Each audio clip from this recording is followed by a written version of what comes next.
Sci-fi doesn't always mix with horror, but when done with care and skill, something magical can happen. That's the case with today's pairing.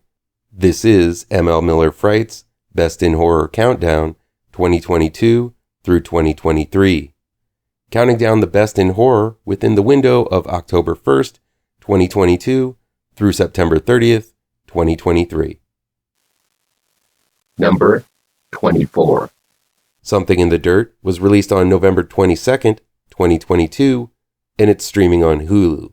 It's directed by Aaron Moorhead and Justin Benson, and written by Justin Benson. A directionless bartender named Levi, played by writer-director Justin Benson, meets a divorced teacher named John, played by director Aaron Moorhead, living in the same apartment building in Los Angeles. The two hit it off as friends immediately, and while moving furniture in, they witness a strange phenomenon in Levi's living room involving a floating ashtray and very strange lights.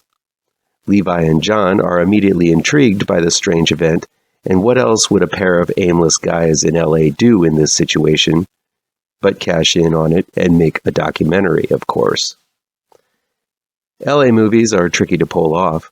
Some of them, such as Altman's The Player or Get Shorty, are self-aware about the vapid and privileged society of the place and are executed downright ingeniously.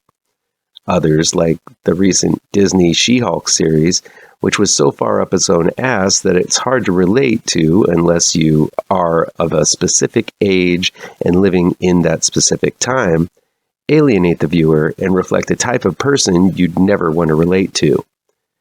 Depending on your feelings about that special kind of LA lifestyle, I think you're going to have vastly differing opinions on the two stars of Something in the Dirt and the situation they fall into. Some may think this is simply two guys pontificating about theories, smoking tons of cigarettes, telling random stories, and drinking lots of beers. And yes, that's what Something of the Dirt is in a nutshell.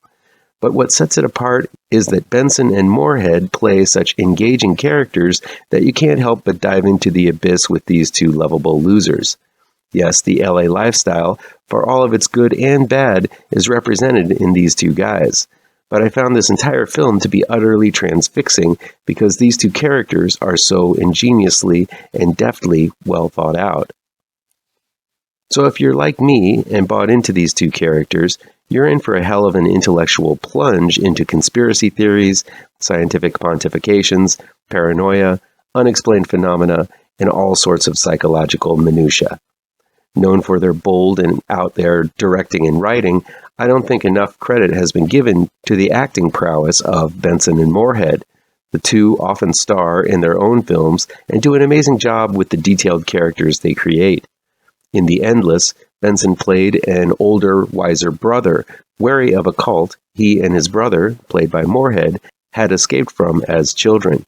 Moorhead played a more naive sibling, curious about the history which is intertwined with the cult, pulling him back into it.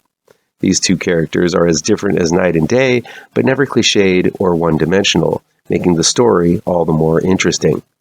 Moorhead and Benson again create two fascinating characters in Something in the Dirt, with John and Levi. They're polar opposites. Moorhead's John has always felt a yearning to learn about the unknown, but has always been distracted or held back with jobs, relationships, and other commitments. When he witnesses the strange lights and lack of gravity, he approaches it like a scientist and feels this is what his life has been leading to all this time. Benson's Levi is completely different. He has no set plan, flies by the seat of his pants, and tackles things in a genuine but lackadaisical way. But what he lacks in scientific know-how, he makes up for with gut feelings. He's the one who enters the endeavor with caution.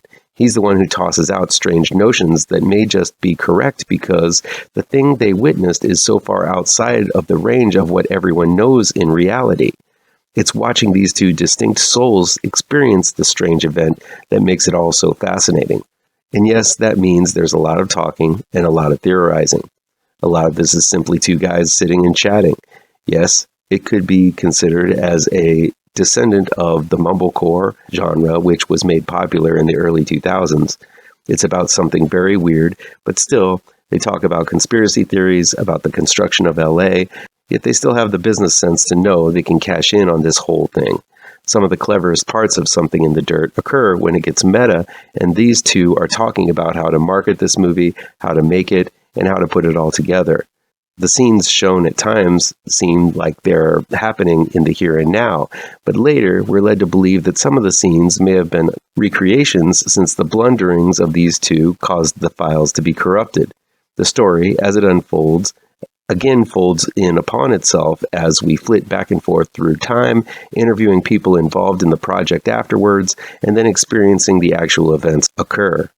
It all could go off the rails so easily, but because John and Levi are such developed and fascinating characters, it anchors down the story and makes it followable where other stories would have lost me. The very simplistic effects work wonders. It's just enough to make one believe something off is happening in and around the apartment, but it is unclear exactly what that thing is. The film goes into so many theories so elaborately that it could be any of them, or maybe none of them. Knowing the previous films in Justin Benson and Aaron Moorhead's resume helps, as there definitely are symbols and themes that carry on into Something in the Dirt. Specific shapes and phenomena that have occurred in Resolution, The Endless, Synchronic, and even Spring appear here, making it feel that these two filmmakers are creating their own shared universe, leading to something. Then again, you don't need to see those films to get it. You're just a little more enriched recognizing the connections. The thing is, in all of these films, the people experiencing this phenomena never fully understand what is happening, so these connections don't really ever need to be explained to be appreciated.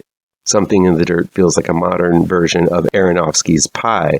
It delves into the unknown fearlessly and recklessly, attempting to build connections that maybe shouldn't be made. It's bathed in the scientific process as well as abstract thinking, making it feel like something poignant is being discussed and experimented on, but what it is anyone's guess. Benson and Moorhead are smart dudes. They might not have the answers to the questions they pose, but they make asking the questions mesmerizing. While I can't say I understood it all, I couldn't keep my eyes off the screen seeing these two boneheads blunder through one experiment after another. At the same time, it's a love letter to living in LA and appreciating life while you have it. With the rich characters these two filmmakers have created, they make all of these deep examinations, weird events, and pontifications about life and the science that binds us all accessible, funny, and charming. If you aren't afraid to ask questions and not get them answered, see this film.